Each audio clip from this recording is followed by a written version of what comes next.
Pulitzer and Grammy award-winning rapper Kendrick Lamar is costing a Connecticut town $100,000, but the reason may surprise you. A lawsuit filed in 2022 regarding the alleged incident in 2020 argues that an 8th grade social studies teacher at Vernon Center Middle School showed his class a documentary called Hip Hop, Songs That Shook America, and that featured the Kendrick Lamar song, All Right. Hip Hop, Songs That Shook America is a docuseries where each episode focuses on a groundbreaking song pivotal to the evolution of American music and culture. Other songs featured in the series include Kanye West's Jesus Walks, Run DMC's Rockbox, Queen Latifah's Lady First, and more. So what exactly is the problem? The lawsuit claims the teacher knew that one of his students was the son of a police officer and had an individualized education plan and a diagnosed learning disorder. It also argues that the video depicted officers as murderers and contained other shockingly violent scenes and controversial statements about police officers. So at various moments in the All Right music video, black men, including Kendrick Lamar, are shot by white cops. The video is a commentary on, among other things, police brutality in this country and how it disproportionately affects the black community. On the pre-chorus, Kendrick starts by addressing the ugly history of pain and struggle within the black community. He then moves into the present by touching on current instances of police killing black people in the streets, but despite everything, he ends by assuring listeners that we gon' be all right. The song itself has become a protest anthem, being used in 2015 after the news of Sandra Bland's death while in police custody. It also was blasted during the 2020 George Floyd uprising. However, the video didn't sit right with the student or their parents. The lawsuit argues the student sustained emotional and psychological injuries and distress, including post-traumatic stress disorder, anxiety, depression, shock, confusion, sadness, feeling unsafe, and social withdrawal, some or all of which necessitate psychological treatment and counseling, and if unresolved, pose the risk of severe mental illness, along with physical manifestations that include nausea, headaches, and malaise. The student is also alleged to have been stigmatized for being the child of a police officer, which caused friends and others to disassociate with him, according to the lawsuit. Parents claim they had to move their child out of that school due to the distress this child was put under due to watching the 7-minute music video. Now, for both of you, let's start with this. We've got more on the lawsuit, we'll get into that. But for this part of the discussion, is that video, is something that depicts police killings suitable for an 8th grade classroom? What do you both think? I'll go. I mean, when I was like 8 or 9, my parents didn't. I saw The Exorcist. They just let us watch it, and I mean, I think I might have some post-traumatic stress. You got a lawsuit on your hands, my guy. Yeah, I got a lawsuit on my hands. No, listen. I think when we were younger, we watched a lot of stuff that we weren't supposed to watch. The main thing that makes me actually sympathetic with this kid is the fact that he had this learning disorder that the teacher knew about. And so sometimes I wonder if teachers are, I know they're overwhelmed, there's a lot going on, but there's gotta be some thought given to either getting a permission slip. Hey, we're gonna watch this thing that's a little more advanced, for a more mature audience, or communicating with that kid beforehand, especially if the kid's on a particular specific learning program. So that's what really made me think about it, because I have, my son now is a little older, but he was in 8th grade, and my daughter now is going into 8th grade. I think they can handle a lot of stuff, but there's some things that they can't. So in a way, I sympathize with this kid, at least, even though most people at a certain age should know the reality of the violence that's the police cause, particularly against people of color. Yeah. I mean, I like that nuance, even though I think on its face, this story is just drips of like white fragility and like, white fifis getting hurt for a little bit. The difference is it's a student, so no one should be bullied. I don't believe anyone should be bullied, no matter what their parent does for work, and so that sucks. But also, I don't think a lot of kids are raising their hand in class anymore going, I want to be a police officer when I grow up. First of all, I don't know if they ever did. I feel like it was more firefighter, but still. Look, they're not getting good rap, and that's not everyone else's fault. That's the police department's fault. They're having trouble recruiting folks anyway. So I just want to get like that out of the way. And I agree, like if this kid had a particular learning disability, maybe it was a confluence of a lot of different factors. But I will say that the like distress, post-traumatic stress, all that reads like I literally did a sketch about white fragility in the workplace, and that like is like lifted from like the biggest thing about racism is that white people have to hear about racism. But to your question, I think 8th grade is a perfect time. And I think through rap music and through books and through stories, that's how we often learn about the like realities of structural racism, of policing. I think that is far more digestible than, I don't know, reading the FBI crime stats or something. Sure. So we have more on the settlement and on the case. The $100,000 settlement was approved unanimously Tuesday by town council members, and it will settle 2 legal issues. So first the lawsuit, and then the special education due process case. The money will be going to the family to help recoup the tuition costs after the student transferred to a school that can meet his needs. But what about the teacher?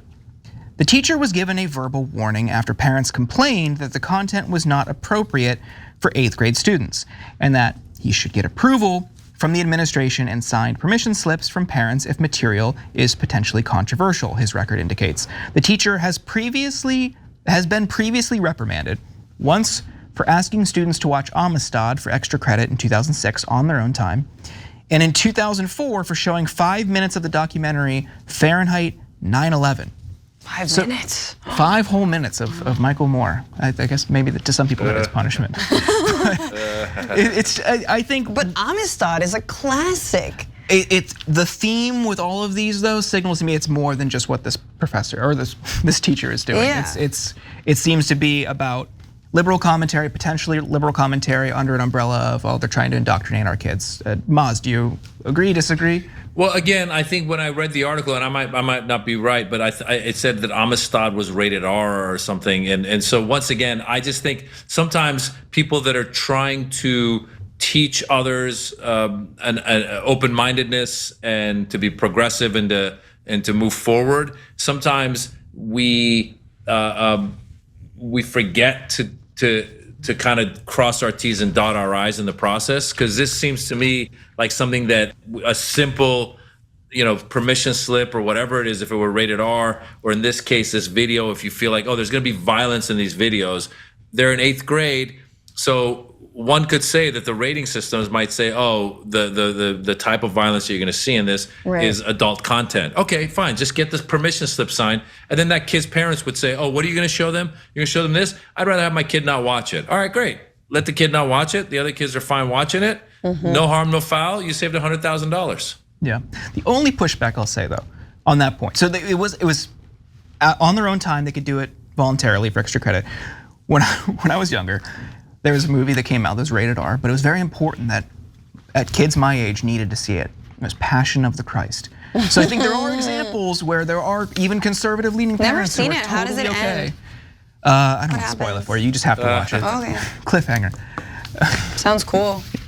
But what do you think? Are there lasers? And I mean, I don't know. Like, I just want to shout out to Twitch member Cheese Pick Willie says they'll watch it at home anyway, but not appropriate for the classroom where children will have different levels of exposure. He could live in a very sheltered home, so that's totally real. But I also a little bit of the like, does the minority get to dictate the curriculum of the majority here? And I do think, again, I mean, I think some classrooms are for that. Like this was, I believe, and I don't mean to get too off on a tangent, but I believe around the time that like ISIS was, becoming a force and it was like scary and whatever, that even discussions about ISIS were being censored in classrooms because, and no surprises here, if they were brown kids or if they were Muslim kids, they suddenly thought that like that would lure them into ISIS. But if you're not allowed to talk about sensational topics, controversial things in the classroom, where can you go? You will just go online and look them up, and then you'll be full of like a bunch of unvetted information, and like especially on a topic like terrorism, like who knows what you're gonna get, come against. It's the same thing with sex ed. Yeah. Maz said earlier in the show, like, hey, there's the internet, but like this, Republicans are freaking out about sex ed. Where would you rather them learn it from? Teachers aren't groomers; they're actually trying to provide space for real education. So that's where I fall on this. Yeah, a lot of it feels like the parents. I mean, the dad's a cop. It feels like they feel personally offended or personally attacked by this. You see it a lot, just across the board. Any criticism. This happened in 2020. I mean, this is when George Floyd was killed, and you had nationwide protests. Maybe that's why the teacher thought it was a good thing to show students. Hey, we can learn about what they're doing through art, through music, through a music video. Here is a softer way of talking about something heinous. I hate, like you said, and it goes back to the book banning conversation. When we have a handful of people dictating the curriculum, and it's a tyranny of the minority situation. Right. I don't want them dictating. Well, I don't have kids, but I'm not gonna have kids. But if I was a parent, I physically can't. So if okay. Now you've made it about me being insensitive. Okay, we're just gonna keep going with this. I will reiterate the fact that if this kid did have this learning disability, we don't know what it was. We don't know what it is, and so it's possible that this kid really intellectually couldn't handle that. The content. So it's possible, again, and that's where the teacher needs to be aware of that. To me, again, it feels like a self-inflicted issue. Like the teacher could have just gotten ahead of it and not run into this at all. That's my thought. I mean, obviously, you're not gonna check every piece of your curriculum with every parent as you go, because there's certain things that you're going to be teaching. But if you bring something from the outside that might have something, I mean, obviously the teacher's seen this video, so he might sit there and go, all right, this has this stuff. And if he knows, oh, Johnny over there, his father's a cop and he's got this learning disability, this might trigger Johnny in some way. You know what?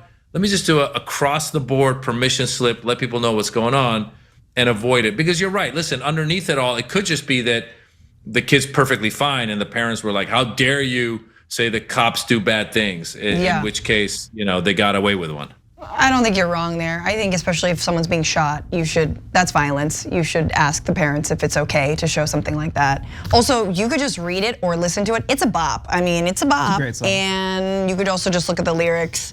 But this is Connecticut. Lastly, I'm just gonna say, like Connecticut, I'm not sure how diverse this school is. I'm not saying it's not diverse, but so many people, they're on-road and inroad into understanding like racial justice and police brutality is often through music and through specifically hip hop. It always has been if you're not from the community, and I think that's a good thing. And I am a little bit scared to say like, no, gotta censor hip hop because it's a version of CRT, which we're not far away from as a culture. I learned about climate change by listening to Vanilla Ice. Exactly. Ice baby. No idea what Ice was. Or the flavor vanilla, really. Thanks for watching The Young Turks, really appreciate it. Another way to show support is through YouTube memberships. You'll get to interact with us more. There's live chat emojis, badges. You've got emojis of me, Anna, John, JR. So those are super fun. But you also get playback of our exclusive member-only shows and specials right after they air. So all of that, all you gotta do is click that join button right underneath the video. Thank you.